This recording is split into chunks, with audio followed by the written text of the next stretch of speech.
سلام علیکم، بفرمایید. الو، از کردستان زنگ میزنم. از کردستان بفرمایید برادر عزیزمون از کردستان.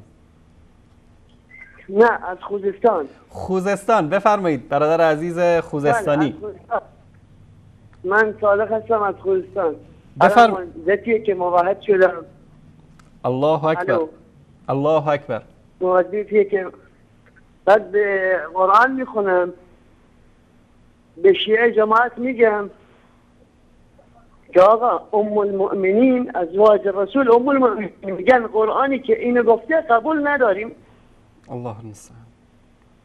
الله المستعان. قرآن قبول نداریم، کی رو قبول داریم؟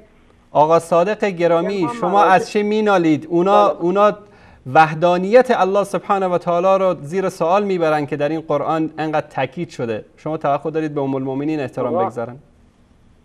شما حساب کنید که اصلا میگن شما آمدن سالوما یا بیای حسینیه حرامه. من نمیام برای حسینیه که بیام چیزی گوش کنم. من بیام که بخوام باتون بحث کنم. میگن بحثی که میخوای بکشی این ما رو به جایی نمیرسونه، بعد با ما بحث نکن.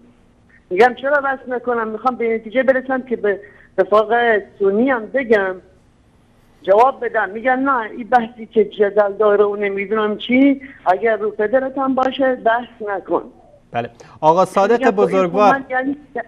بله آقا صادق بزرگوار، بعضی از آخوندهای شیعه و شاگردانشون ادعا میکنن که اینایی که در اهواز سایر نقاط ایران میان میگن که ما شیعه بودیم و این کفر و ضلالت رو ترک کردیم و موحد شدیم، اینا دروغ میگن. پیامتون برای اینا چیه؟ من پیامم اینه که فقط قرآن بخونن.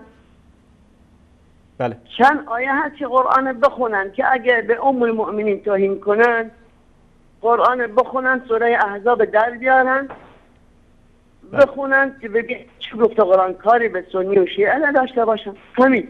درست. تشکر میکنم از شما آقا صادق بزرگوار. کردستان عرب هستیم.